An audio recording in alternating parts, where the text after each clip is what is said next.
Hey, good morning. Randy's World Philippines coming to you again from the Philippines. We're going to talk today about how much does it really cost to retire and live in the Philippines. Daily expenses included, no BS. Let's get right to it. Now, before we go any further, I want to be sure everyone understands I did not move to the Philippines. I did not move my life from America to the Philippines for luxury.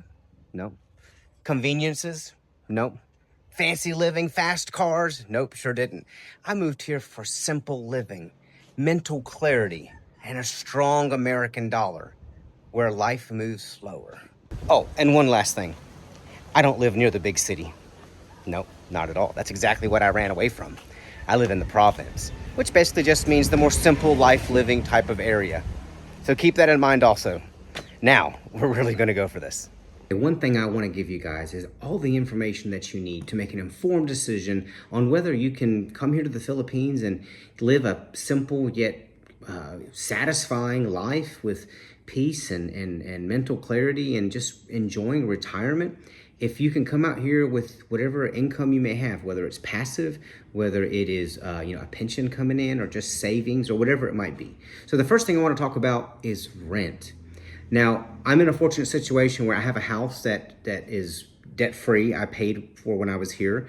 Go look at my other videos. I have 3, and there'll be a 4th video coming up of this house from halfway point construction point through all the way to almost the end. That's going to be the next video. But go back and look at that. Subscribe to my channel, or just go back and look for the videos that say update, new retirement house, okay? So I will give you, though, how much it costs out here in the province if you want to get an apartment that a lot of times will be furnished. Sometimes will include your power. It will include your water. I live just 100 meters from the coastline. When I say I can throw a rock into the water, I almost mean it. It's very, very close. A resort is 8 minutes down the road. Now, we all know that when it comes to real estate, renting or buying, we all know that location, location, location, those are the 3 most important factors. At least in America it is, and here also. But the great thing about the Philippines is that the furthest point inland on anywhere of the 7,641 islands, yes, that's how many islands the Philippines has, you are at no point are you any more than 50 kilometers away from the closest beach or the closest coastline. And it's beautiful here. So keep that in mind. So when it comes to location, if you like the beach and you like hot weather, then no piece of property is going to be far away from the beach. You can get an apartment here that's furnished. In fact, there's one right down the road from us within a 1-minute walk. It's a small set of 4 or 5 apartments that are fully furnished. And with electricity, it is 16,500 pesos a month, which is just under $300 at today's conversion rate of about 55 to 56 pesos per dollar. Now let's talk about something that we all know in America is going way skyrocket high, like ridiculous high. It's the power bill.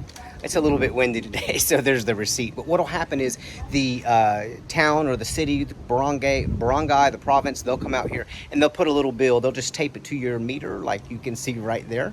The last 2 months, and it's been very, very hot, okay? So the last 2 days, actually, it's been 93 degrees with a heat index of around 102 with the humidity. These are kind of abnormal days. It's usually not that hot, but it is warm here. It does get warm. It does get humid. It has been 7,000 pesos 2 months ago, and then this month it is now 7,100 pesos, which is under $130 for the month. Keep in mind, I have one 2.5 horsepower inverter aircon system downstairs.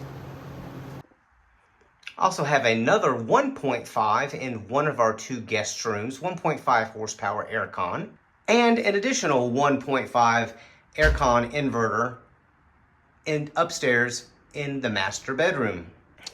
Now, these aircons are not running all the time, of course. Usually, there's only one running at a time.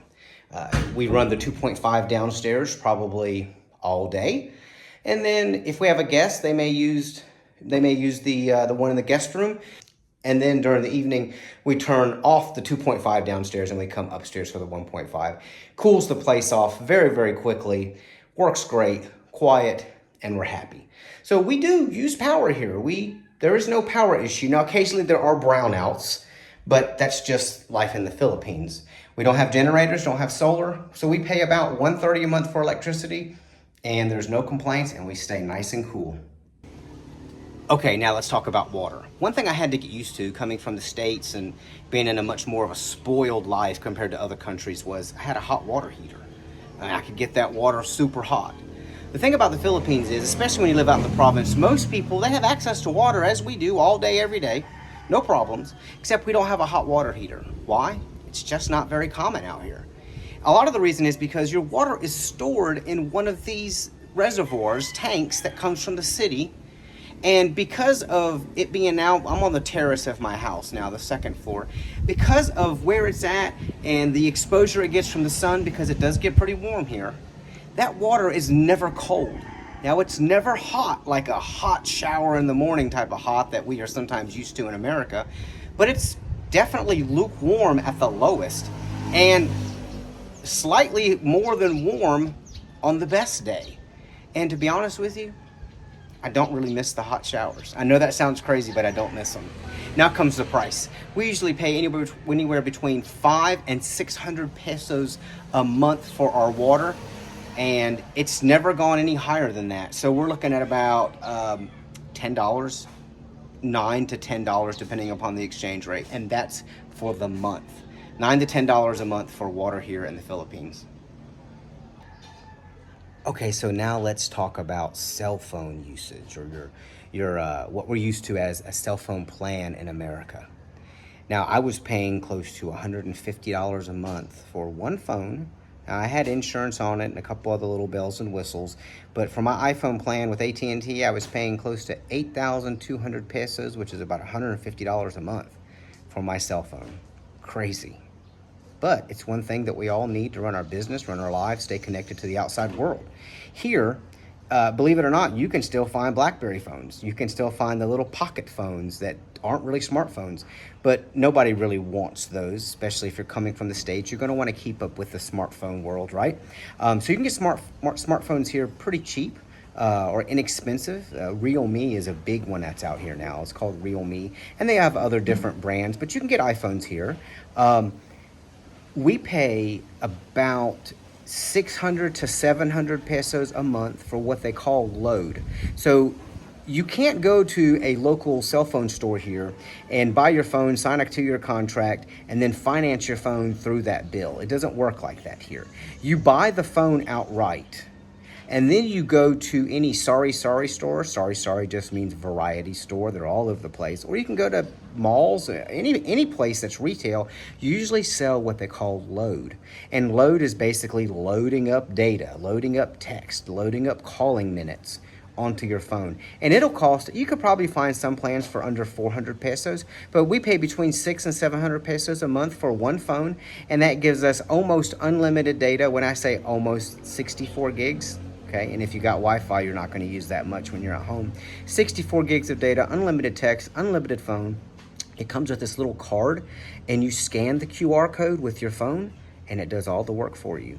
You can even bring your phone with you from America, and you can go to a Globe or a Smart Dealer here, which is the cell phone service providers, and they will show you how to use an eSIM. You can download these from the Apple Store also, but they will show you how to use an eSIM to where you don't have to change anything on your phone. You'll get a Filipino phone number. You've got your data. That's exactly what I'm using now, the phone I brought from America. And I pay $10 to $12 a month, 600 to 700 pesos a month, depending upon the exchange rate, which is, again, $10 to $12 a month, give or take. And I have pretty much unlimited usage. No issues, no trouble, no speed problems, nothing at all. Wi-Fi. We have PLDT, or it's PDTL, I'm not sure. But we have that company here that sets us up with a router and modem and all that stuff that we happen to need, so we can have good Wi-Fi here at the house. It works fine outside. The speeds, I don't know what the speeds are, but let me tell you, I can surf on my laptop, 2 cell phones, and the TV all at the same time, and there's no issue whatsoever. We pay exactly, well, it's 1,199 pesos, but we pay 1,200 pesos a month for that, which is around $23, $23.50 a month is what we pay for good, dependable fast, no complaint Wi-Fi here in the Philippines. Now you'll find when you come to the Philippines that not everybody has a car. A car is definitely a luxury. I actually have a bike, which is right over there. Don't ride it much anymore because I have this right here, my scooter. Let me go ahead and show that to you also. Okay. It's a Philippine brand. It's called Motor Star. It's a Legend 125cc, and it's all that I need. And I also have a little multi-cab here. So, down and dirty, what does it cost to operate these things and to purchase them? Now, the multi-cab, it was around $4,000. It was used. Okay, so if you want a multi-cab or a small little thing to put around town with, you can get one of these, but they're not necessary because most everyone does their shopping at the market on a sometimes daily, sometimes twice a week, 3 times a week basis. That's what I do. We go to the market, we go to the store, and occasionally we'll go to the big city and we'll go to the Gaisano or some of the other fancier, bigger market areas or stores, and we can get more of the local foods from back home if we want to. Now, the motorcycle or the scooter, I guess it feels better if I call it a motorcycle. But the scooter was 62,000 pesos cash. No tax, no nothing. It was just 62,000 pesos. And I'm thinking that is somewhere around $1,100. Today's rate is about 55.5 per pesos per dollar. So whatever 62,000 divided by 55.5 is. That's for the scooter. Brand spanking new. Comes with a warranty, maintenance, the whole deal. $1,100 for that thing. I've had so much fun with it. I told you how much the multi-cab was, and we probably spend about 1,200 pesos, which is about $20 a month on fuel for the multi-cab, and probably spend about, 2,000 pesos on the scooter because we use that mostly to get around. It's more fun, and it'll get you where you need to go even a little bit faster than a multi-cab would, and it's even a little bit, even though we spend more money on gas each month for it, it's a little more economical on gas. So that gives you an idea about transportation needs. You don't need a car when you get here. If you do, I feel like I don't care if you live in the province or you live in the city, you're just asking for more expense, for more frustration. It's just not worth it. That's just my opinion. An expat retired that moved to the Philippines from America and tried to get away from all of that stuff. Just a little tidbit, I had a 2022 Toyota Supra in the States, and I don't miss it at all. I love my scooter. It's so much more economical, a lot of fun, and I'm glad I got it. So now let's talk about food, your everyday expenses at home type of food, okay? This is our dog. His name is Pac-Man. We named him after Manny Pacquiao because we got him the day before Manny Pacquiao did his last fight coming out of retirement, and he showed the whole world that he still got it. And he's tired. So yeah, his name is Pac-Man. But let's talk about food, including dog food. I mean, all the expenses, right? No BS. I mean, I'm trying to include everything, the miscellaneous stuff that you don't think about. So we do a lot of our shopping, as I mentioned in the last segment, that we go to the market, we buy a lot of fish, we buy a lot of rice, we buy a lot of chicken. I'm gonna go ahead and put him down. There you go, buddy. We buy a lot of baboy, which is pork, and vegetables. We even grow some of our own vegetables. We bought fresh dragon fruit last night, some papaya, some mangoes. And this is stuff that was probably picked that morning, okay? So no sprays, no pesticides, no chemicals, none of that junk, right? So it even makes it more healthy, more economical, and you just get that freshness, taste, and feel. But we probably spend on average about 5,000 to 6,000 pesos a month, which is $90 to $110 a month on food. Now, we don't buy steak and lobster. If you're wanting to come to the Philippines, especially if you want to live in the province and have a true simple life, okay? Now, if you're wanting to stay in the States and have your Olive Garden and your Texas Roadhouse and all that kind of stuff, then that's probably better to stay there. And I don't mean that in a disrespectful way, but if you want to live in the province and you want to have true simple living, you're not going to find that here. Now, I could probably find a steak if I wanted to, but I'm going to have to hop on a bus, and I'm going to have to go about 2.5 hours away to one of the big stores, and I'm going to have a good price on it. It's going to be expensive, but only to daily budget standards that are for here. But you're going to save money on it, but you're going to have to get 2 hours there. You're going to have to come all the way back, and it's just not worth it. In my opinion, it's just not worth it. But our everyday food expenses for our simple living, we get a lot of Spam, eggs, chicken, rice, pork, dog food, which is basically nothing. All of that. Even the occasional, the ice cream man will come down the road sometimes. We'll buy ice cream, or we'll buy food from local vendors that go door to door who grow their own vegetables just to support them and support the community. We probably spend between 5,000 and 6,000 pesos a month. That's somewhere between $90 and $110 a month. Now, this does not include going out and having a good time, going to a restaurant or eating out at a Jollibee or a Manganasal or a McDonald's or something. That doesn't include that. But if you do want to go out to McDonald's, you want to go to a bistro, there's a bistro right down the road, or maybe you want to go to the big city and you do want to hit that Texas Roadhouse that's down there, or that Chili's that's down there. Okay, you're going to have to hop on a bus, you're going to have to go all the way down there to get that, and that's fine if that's what you really want, and there's the shopping mall there. You can kind of have a nice day away from the province and in the big city if you're craving that type of an environment for a little bit. Those sort of trips with transportation on the bus, because I will not drive my multi-cab all the way down to the city. It's like New York City driving once you get into the deeper parts. And I won't do my scooter either. It's just a little bit more relaxing to take the bus sometimes. But if you factor in transportation to and from when it comes to entertainment and food outside of the house, we probably spend 3,000 pesos a month on that, which is, $50? About $50, give or take. Now, the next and last thing I want to talk about was the cost for your visa. Now, I don't want to tell anybody wrong, but it's going to fluctuate for the first few months that you're here, because you'll have to get certain visas, assuming you're going to be on a tourist visa. Now, there is other visas, SRRV visa, there's a spousal visa, but if you're just going to be here on a tourist visa and you want to stay here for an extended amount of time, I would probably allot no more than 4,000 pesos a month once you're established here, and that is going to be about $70 to $73 every 2 months. You'll have to do your visa. It's every 2 months after you get established. It'll take you about it'll take you about 4 months to get established, and you'll pay some varying prices, because you'll have to get a ACR card, which is an alien certification registration card or something like that it's called, and then you'll have to pay a couple of other fees. But after you get established, set aside 4,000 pesos a month, maybe 4,500, and you should be able to extend that visa for another 60 days. So just keep that in mind. 2,000, 2,500 pesos a month, or about 4,500 pesos every 2 months, which is what you'll be paying. That will keep you here, keep you legal. All you have to do is just pay that fee. And they do the background check to be sure that you're not in trouble, you don't have any outstanding court cases, you're not blacklisted. So just contribute to the economy, stay out of trouble, and pay that fee, and the Philippines welcomes you.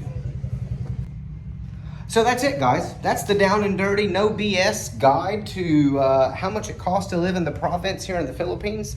I may be off by a little bit with some stuff, but that's about what we pay. And we haven't had any major surprise charges or anything like that. That's my little dog. We haven't had any surprise charges or anything like that. Everything's been really smooth, and it's just a great place. So now you know a little bit more about how much it costs if you want to come to the Philippines, specifically to live in the province and still have a nice life, relaxing, slower pace, and you can enjoy it. And the last thing, if you get value from this, if you enjoy my videos, please consider liking the video. Leave me a comment. Share it to your social media. Send it to your friends. Subscribe. That's also important. I want to be able to have the resources and the interests to know for me to keep making these videos. I just want to give back, because it's other expats and other people like myself before, when I was in America on that hamster wheel, dead end, not sure where my life was going. It's videos like these that I'm trying to give back to others that gave me the confidence to know that the Philippines was the place for me.